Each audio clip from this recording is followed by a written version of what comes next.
ਕੀਤੀ ਹੈ। ਸੀਬੀਆਈ ਨੇ 7-8 ਬੱਚਿਆਂ ਨੂੰ ਰੈਸਕਿਊ ਕੀਤਾ ਹੈ ਤਾਂ ਮਹਿਲਾ ਤੇ ਇੱਕ ਸ਼ਖਸ ਨੂੰ ਵੀ ਹਿਰਾਸਤ ਦੇ ਵਿੱਚ ਲਿਆ ਗਿਆ ਹੈ। ਨਵ ਜੰਮੇ ਬੱਚਿਆਂ ਦੀ ਖਰੀਦੋ ਫਰੋਖਤ ਦੇ ਨਾਲ ਇਹ ਮਾਮਲਾ ਜੁੜਿਆ ਹੋਇਆ ਹੈ ਤਾਂ ਵੱਡੀ ਖਬਰ ਹੈ ਦਿੱਲੀ ਤੋਂ ਸੀਬੀਆਈ ਦੇ ਵੱਲੋਂ ਗੈਂਗ ਦੇ ਤੇ ਹੋਰ ਮੈਂਬਰਾਂ ਦੀ ਗ੍ਰਿਫਤਾਰੀ ਦੇ ਲਈ ਦੇਸ਼ ਦੇ ਹੋਰ ਸੂਬਿਆਂ ਦੇ ਵਿੱਚ ਵੀ ਛਾਪੇਮਾਰੀ ਕੀਤੀ ਜਾ ਰਹੀ ਹੈ ਤਾਂ ਵੱਡਾ ਮਸਲਾ ਹੈ ਔਰ ਦਿੱਲੀ ਦੇ ਵਿੱਚ ਇਹ ਕਾਰਵਾਈ ਹੋਈ ਹੈ। ਕੁਝ ਤਸਵੀਰਾਂ ਵੀ ਸਾਹਮਣੇ ਆਈਆਂ ਨੇ और दस दईए कि चाइल्ड ट्रैफिकिंग का यह मामला सारा जिसका पर्दाफाश किया गया है। एनसीआर के कई इलाकों में सीबीआई ने रेड की है और ये कुछ तस्वीरां ने और देखा जा सकता है एक छोटा बच्चा मासूम दुध पींदा बच्चा गोदी दे विच है तां नव जमे ये बच्चियां दी खरीदो फरोख्त का सारा मामला है। इस दे नाल जुड़िया होया मामला है तां सीबीआई दे वल्लों गैंग के होर मैंबरां दी गिरफ्तारी जिहड़ी है उस दे लई देश के होर वख-वख सूबਿਆਂ 'ਚ छापेमारी की जा रही है। सो अमूमन तौर पर सारा मामला जिहा हुंदा क्योंकि बहुत बार वेख्या गया है कि जो नवजमे बच्चे होंदे ने हॉस्पिटल दे विचों कोई औरत जिहड़ी है या किसी भी तरीके दे नाल जिहड़ा है बच्चों नूं चुक्या जांदा है चोरी कर लिया जाता बच्चा और फिर उस तो बाद माँ प्यो लभदे रह जाते हैं तो बहुत मामलों के हालांकि बच्चे बरामद भी कर ले जाते हैं पर कई अजिहा नहीं भी होंदा तो उस दे नाल जुड़िया हुआ सारा मामला है क्योंकि एक सूबे तो दूजे सूबे के बच्चों को ले जाके खरीदो फरोख्त इन्हां दी कीती जांदी है और जिस तो बाद हुणे पर्दाफाश हुंदा है और इसे किस्म का मामला सामने आया। तस्वीरां तुहानूं दिखा रहे हैं और दस दईए कि चाइल्ड ट्रैफिकिंग का सारा पर्दाफाश एनसीआर के कई इलाकों के सीबीआई ने रेड करके किया है। 7-8 बच्चों को रेस्क्यू भी किया गया है तो अंदाजा लाया जा सकता है कि कितना वड्डा ये जाल होएगा। तो असीं वेखदे हां बहुत बार गल्लां दे विच लगा के बच्चे जिहड़े ने वो चोरी कर ले जांदे ने और उस तो बाद अगे इन्हां नूं किस तरीके दे नाल इन्हां दे नाल व्यापार कीता जांदा है इन्हां दी खरीदो फरोख्त हुंदी है। इसका बहुत बार पर्दाफाश भी होया है। शंकर आनंद ने मेरे सहयोगी फोन लाइन थे। शंकर क्या कुछ पूरी जानकारी है और 7-8 बच्चों को रेस्क्यू किया गया है? निश्चित तौर पर देखिए केंद्रीय जांच एजेंसी सीबीआई के द्वारा एक बड़ी कार्रवाई को अंजाम देते हुए जिस तरह से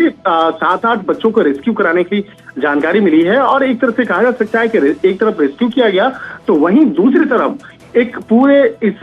फर्जीवाड़े का मामले का पर्दाफाश किया गया है कि कैसे हॉस्पिटल से भी बच्चों की चोरी करने का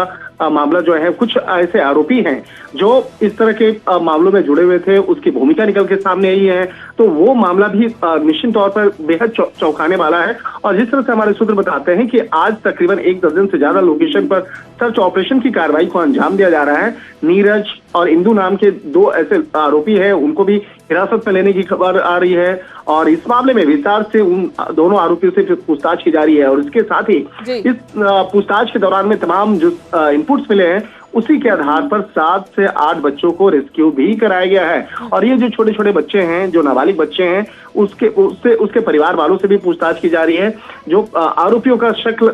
के बारे में पूछताछ की जा रही है। और जिस तरह से जांच एजेंसी सीबीआई को एक महत्वपूर्ण जानकारी मिली थी और इस पूरे चाइल्ड ट्रैफिकिंग से जुड़े हुए मामले की जानकारी मिली थी तो इस मामले में विस्तार से तफ्तीश की गई और उसके बाद इस मामले में एक एफआईआर रजिस्टर करने के बाद सर्च ऑपरेशन की कार्रवाई कल देर शाम में स्टार्ट की गई जो अभी भी इस वक्त में सर्च ऑपरेशन की कार्रवाई को अंजाम दिया जा रहा है। और कहा जा सकता है कि दिल्ली एनसीआर में एक बहुत बड़ा एक रैकेट का पर्दाफाश करते हुए जांच एजेंसी सीबीआई के द्वारा इस मामले में आगे के ऑपरेशन को अंजाम दिया जा रहा है और देर शाम तक इस मामले में जांच एजेंसी के द्वारा तमाम औपचारिक तौर पर जानकारियों को साझा किया जाएगा और हो सकता है कि इस मामले में कुछ और बड़े खुलासे किए जा सकते हैं। आप जिस तरह से बता रहे हैं शंकर की नाबालिग बच्चे भी हैं और क्या ये भी जानना चाहेंगे 7-8 बच्चों की उम्र क्या बहुत छोटे बच्चे हैं दूध पीते हैं या फिर उससे बड़े हैं? इसके अलावा क्या कोई महिला भी गिरफ्त में ली गई है क्योंकि अमूमन तौर पर हम देखते हैं कि महिलाएं इसमें जो है वो पूरी तरह से सरगना होती हैं एक किस्म का। आपने सही कहा है। इस मामले में भी एक महिला का नाम सामने आया है जिसका नाम इंदू है और इंदू के साथ साथ एक नीरज नाम के एक शख्स को भी हिरासत में लिया गया है और इस मामले में विस्तार से तफ्तीश की जा रही है कि किस तरह से इन लोगों का रैकेट है। और जिस तरह से दिल्ली की अगर बात करें तो दिल्ली के नॉर्थ वेस्ट डिस्ट्रिक्ट में, दिल्ली के रोहिणी डिस्ट्रिक्ट में, दिल्ली के द्वारिका डिस्ट्रिक्ट में भी इस वक्त में सर्च ऑपरेशन की कार्रवाई की जा रही है। और दिल्ली का जो केशवपुरम इलाका है जो नॉर्थ वेस्ट इलाका है तो वहां पे केशवपुरा में भी इस वक्त में सर्च ऑपरेशन की कार्रवाई को अंजाम दिया जा रहा है। और कहा जा सकता है कि ये मामला अपने आप में बेहद महत्वपूर्ण और संगीन मामला है। लिहाजा इस मामले की गंभीरता को देखते हुए जांच एजेंसी सीबीआई के द्वारा बेहद सतर्कता से इस मामले पर तफ्तीश की कार्रवाई को अंजाम दिया जा रहा है और देर शाम तक इस मामले में सीबीआई के द्वारा औपचारिक तौर पर तमाम जानकारियों को साझा भी किया जाएगा। बहुत बहुत शुक्रिया शंकर, तमाम जानकारी के लिए धन्यवाद। महिला भी इस सारे रैकेट ਦੇ ਵਿੱਚ शामिल है और होर भी छापेमारियां कीतियां जा रही।